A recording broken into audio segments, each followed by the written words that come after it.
Pavement clutter. It's everywhere. This video tells the story of how we, the Living Streets Edinburgh group, have tried to highlight the problems it causes. So what is pavement clutter? It's anything which gets in the way of everyday walking. It could be fixed objects, like signage poles or guardrails, or it can be temporary obstructions like bins, roadworks, or overhanging branches.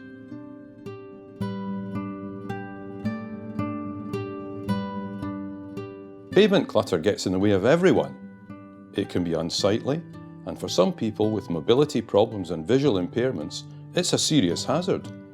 In many streets, the pavements are already too narrow, and clutter reduces the space for walking and wheeling even more.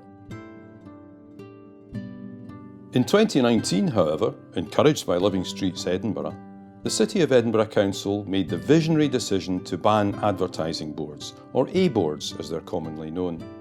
The Council also recognised that the prevalence of other street clutter was a widespread problem.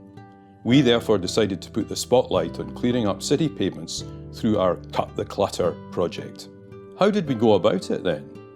Well, we set out to identify 100 specific examples of clutter in streets across the city, which we could then recommend to the Council for removal. In the event, we found and recorded 290 very quickly. We chose streets which our members and local groups, such as community councils, had drawn to our notice. And we had great support from the Edinburgh Access Panel, which is a disability group which works to make public spaces more accessible. We also worked closely with the City Council's road staff. Another key aim of the project was to understand more about why there is so much clutter and the reasons it often seems difficult to remove it. So, what were the top types of clutter that we found? The four main problems were signage poles, vegetation, bins, and guardrails. We have had successes in getting some of these obstructions removed by the Council, especially in cutting back bushes as a quick win, like these ones. However, most of the problems which we recorded are still there, partly due to a lack of resources available to frontline council staff to tackle street clutter. Local road staff also have all kinds of demands placed on them to introduce more clutter on the pavement by, for example, telecoms companies, BT and the Royal Mail.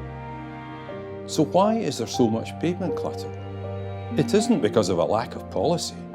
There's a whole host of guidance which recognises the problem. For example, the traffic signs regulations were changed in 2016 specifically to remove a legal requirement for many signs that we still see on our streets. Edinburgh Council itself produced an excellent street design guidance policy in 2015. Both these documents have a goal of minimising pavement clutter. We've made a number of specific recommendations for the Council. Many signs are no longer needed, like this one, recommended for removal in the Council's own guidance. And you will see these pointless poles everywhere once you start looking for them. Many guardrails which hem in pedestrians aren't needed, while obsolete structures like these massive parking signs remain long after they've stopped being used. We need to clear this stuff off our pavements. There are dozens of semi-derelict phone kiosks on pavements, which seem to be effectively advertising structures, but are rarely used, at least not for making phone calls. Can British Telecom remove them where they clutter up city streets? Roadworks are a persistent hazard to many pedestrians. Can the Scottish Roadworks Commissioner take a tougher line to ensure that they meet the very sensible standards which already exist? Perhaps most fundamentally, we need to value our pedestrian environment more, to invest in it, making streets not only clear and safe, but also attractive and welcoming. There is a role here for road engineers and planners, as well as professional institutes and associations.